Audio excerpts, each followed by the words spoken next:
So, have you ever been learning English and you know exactly what you want to say, Oh, absolutely. but the moment you try to speak, your mind just, I don't know, hits a wall? Yep, that feeling. It's that really painful delay where you feel the sentence forming perfectly in your head, in your own language. hmm But then the switch to English just stalls, completely stalls out. It's like trying to run a race through thick mud or something. No. Super frustrating. Exactly, like running through heavy, wet sand. And that phenomenon, it's intensely stressful. And honestly, it's pretty much the universal barrier for learners, especially around the A1 and A2 levels. Right. So we did a deep dive into the research around this specific struggle, you know, how to overcome what people often call the translation traffic jam. Ah, the traffic jam. I like that. Yeah, and how to move into more genuine, sort of effortless fluency using simple daily habits, things you can actually do. Okay, so understanding that traffic jam, that's got to be step one, right? Absolutely. The knowledge we looked at focuses really heavily on the difference between the two systems your brain uses for language. It seems translation uses the slow and careful system. That's right, that slow system. Yeah. Well, that's where you're consciously thinking about grammar rules. You're mentally checking vocabulary lists, Mm. and you're doing this sort of two-step mental thing. Thought goes to language A, then you Mm. translate language A into English. Right, the extra step. Exactly. Mm. It might be accurate sometimes, but man, it's painfully slow. It creates a ton of stress, and it's basically impossible to keep up in a real conversation. So the mission for this deep dive then, it isn't really about memorizing more vocabulary lists. Not primarily, no. It's about finding the shortcut. We need to somehow bypass that careful, slow system and jump straight to the brain's fast and automatic system. Precisely. That automatic system is fluency.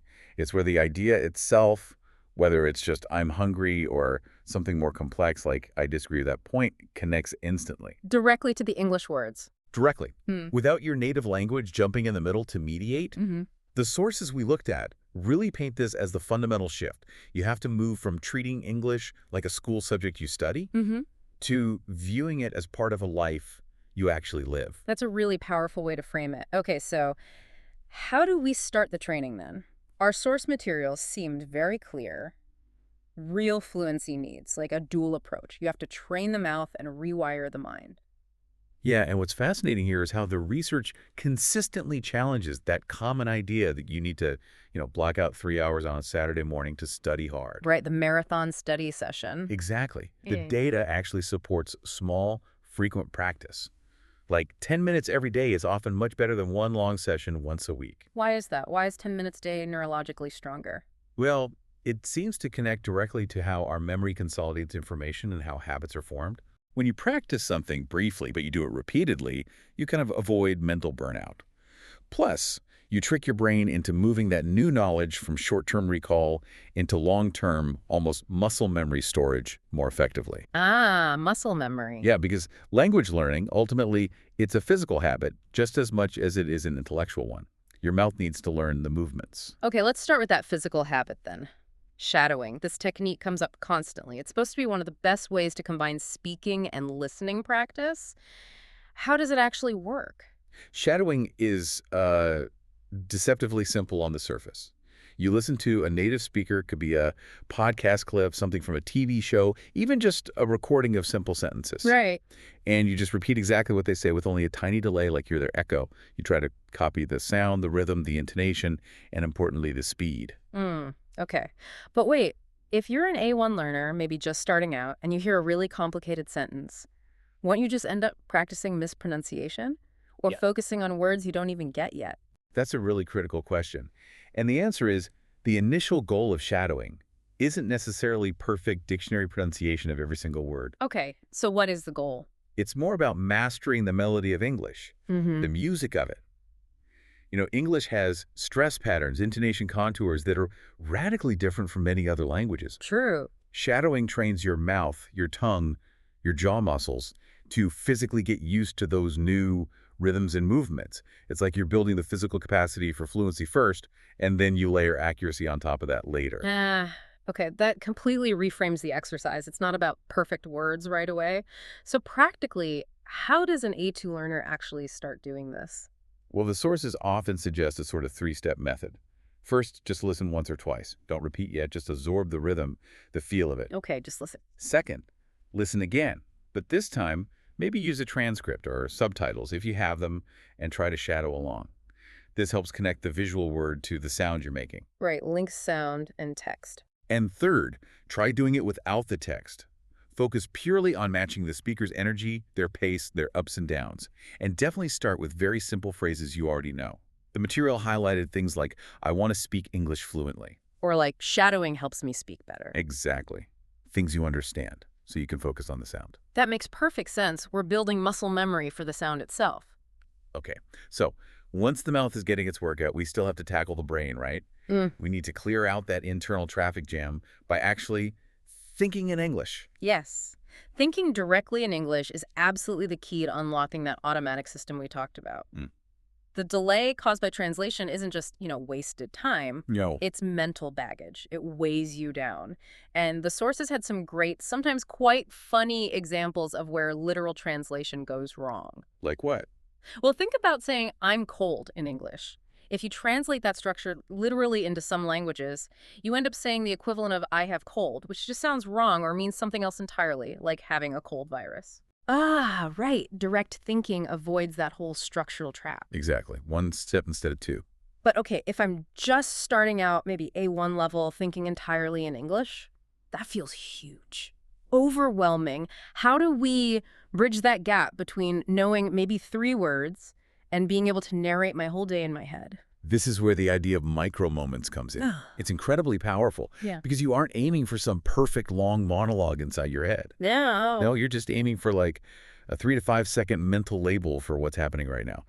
It seems tiny, but it teaches your mind to immediately connect a concept, an object, an action directly to its English word. No middleman. Tell me more about these micro moments. Where are the best places to sort of sneak this low effort practice into the day?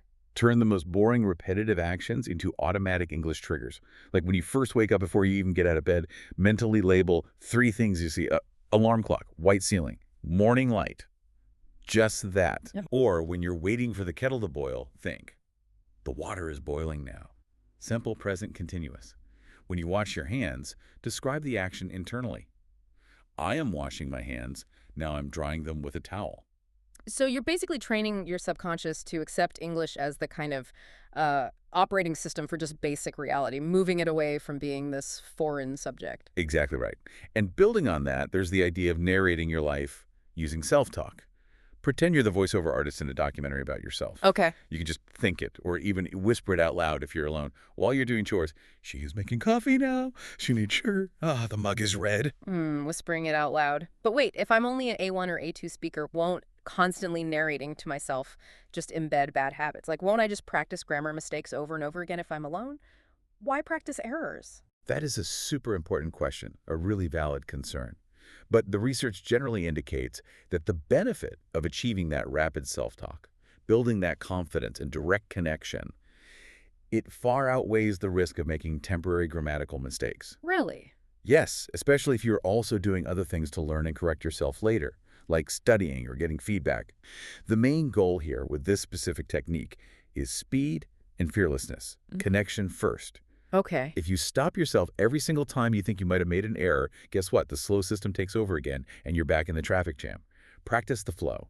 If you accidentally use go instead of went, your brain has still made that crucial one-step connection, thought directly to English word. That's the win in this exercise. We could fix the verb tense later, but the fluency pathway is being built now. Okay, that provides really crucial context. So we're prioritizing connection, that direct link, over immediate perfection. Got it. Now, thinking about immersion, many of our listeners, probably most, don't live in an English-speaking country. They don't have that 247 immersion bubble. How can we replicate that kind of environment? Yeah, that's a huge challenge. The answer is you create English islands. Since you probably can't just move your physical location. Right. You build these short, protected, high-density periods of English immersion, right where you are. Little bubbles of English time. These islands teach your brain that English isn't just homework, it's a functional tool for actual everyday life. How small can an island be? And what are some effective examples? No, they can be incredibly small. Tiny, even. But the key is they need to be non-negotiable within that short time frame. No switching back. Okay. Try setting your phone's language to English for just, say, 90 minutes a day. Write your grocery shopping list only in English. Force yourself to read the ingredients label on a food package in English. Watch a 5-minute YouTube video in English, maybe something simple, and force yourself to pay attention without subtitles, even if you don't get every word. So these little micro immersion sessions, they signal to your brain, hey, pay attention, this language is actually needed for practical stuff. Precisely. It makes it relevant. Okay, so combining the physical training, like shadowing, with the mental rewiring these micro moments and English islands that gives us the foundation, what are the practical sort of low-effort support steps we can layer into our daily routine to really maximize the results? Okay, so we have 3 key habits that focus on light, constant exposure, and reinforcement. The first one is reading aloud. Now, reading silently is great for comprehension, we know that. But reading aloud is targeted muscle training for speaking. Ah, okay. Is the difference between watching someone lift weights and actually lifting them yourself? Exactly that. Find simple texts. Children's books are honestly fantastic for this, or short news articles. First, read it slowly and clearly. Really focus on articulating every sound. Make your mouth do the work. Okay, slow and clear first. Then, read the same text again, but this time read it a bit faster and with expression. Imagine you're an actor performing a small scene. You're literally taking your articulation muscles, your tongue, lips, jaw to the gym, strengthening that connection between the written words you see and the physical sound you produce. That physical repetition must be what makes the words start to feel, comfortable in your mouth. What about writing? For people who maybe struggle with writing or feel too nervous to practice speaking aloud much. Use the short English diary. And the key word here is short. This is not about writing some perfect long essay for a teacher to grade. Real pressure then. Zero pressure.